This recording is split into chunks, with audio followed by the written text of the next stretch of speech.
Bonjour, Gilles ici pour actualité-dvd.com. Je vous parle du DVD de Sortie 67, un film de Jeff T. Bastien, distribué par TVA Film et mettant en vedette Henri Pardo, Natacha Noël et Benz Antoine. Sorti en magasin le 26 avril 2011. Jeko est un jeune Montréalais d'origine haïtienne qui a vécu une enfance difficile et mal aimée. Il trouve un refuge dans un gang criminel et grisé par les pouvoirs et le respect qu'il en tire, il monte très vite les échelons avant de se rendre compte à quel point une vie de crime peut lui coûter cher. Je savais vraiment pas à quoi m'attendre de ce film. Évidemment, je savais que le budget allait être famélique et que le risque de cliché était assez élevé, mais je trouvais rafraîchissante l'idée de regarder un vrai film montréalo-haïtien.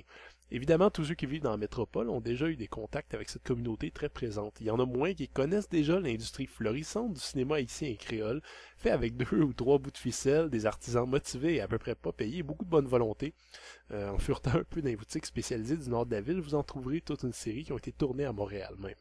Euh, la facture de sortie 67 est évidemment plus peaufinée et professionnelle que les films haïtiens de Montréal qu'on a l'habitude de rencontrer dans les circuits quasi underground, ce qui devrait lui permettre de connaître un bon succès commercial, du moins pour ceux qui tenteront l'expérience au club vidéo ou au magasin.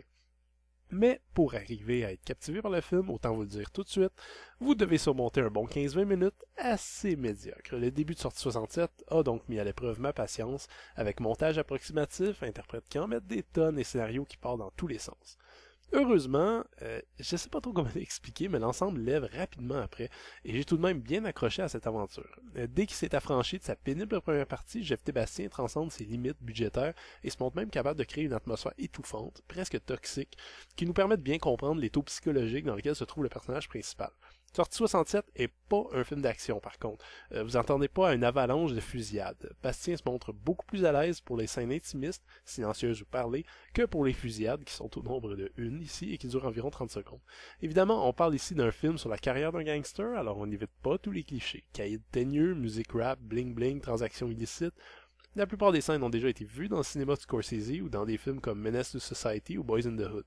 L'avantage de Sortie 67, aux ambitions évidemment un peu plus humbles que ses œuvres marquantes, c'est l'ancrage culturel typiquement montréalais. Les meilleures scènes sont d'ailleurs celles qui dévoilent de façon très franche et brutale même les malaises d'une jeunesse haïtienne québécoise frustrée de se sentir cloîtrée dans un carcan sociétal qu'ils n'ont pas vraiment choisi et qui limite leur rêve de grandeur, leur American Dream. On se rend compte au fond que ces frustrations sont pas tellement différentes de celles des autres groupes ethniques et même des Québécois de souche, à la différence évidemment la différence de couleur. Le gangstérisme offre beaucoup aux jeunes mâles et en offre vite. Argent facile, occasion constante de se prouver, respect des pairs dans une communauté criminelle qui a les mêmes valeurs et bien souvent ennemi commun incarné par une ou plusieurs bandes rivales qui soudent encore plus le groupe. C'est un contexte qui est grisant, que Jeff T. Bastien s'évertue à démonter pièce par pièce au fur et à mesure que son film se déroule. La leçon de morale s'avère inégale à mon avis, parfois plus ou moins convaincante, notamment vers la fin, mais le voyage, même s'il est dur, vaut tout de même le coup.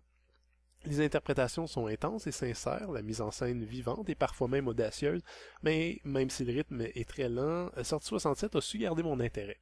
Il y a beaucoup de défauts, c'est sûr, une musique un peu poussive ou des effets de montage un peu dérangeants, et le scénario qui en met un petit peu beaucoup, parfois, a une tendance à déborder un peu et vouloir traiter d'un paquet de problèmes de société que la durée du film permet pas vraiment d'aborder en profondeur. Mais malgré tout, Sortie 67 triomphe, selon moi, en traitant de thèmes extrêmement difficiles de façon aussi positive. Un film sombre et dramatique, peut-être, mais qui arrive à trouver une place pour l'espoir. Et ça, j'aime beaucoup.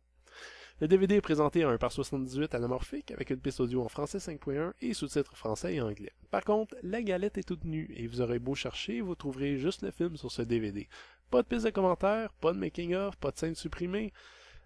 Sortie 67 est selon moi un mini-événement culturel qui se distingue des habituelles comédies populaires ou des mélodrames québéco-québécois qui jonchent le paysage cinématographique d'ici, alors j'aurais au moins apprécié d'en savoir un peu plus sur l'œuvre, mais tant pis.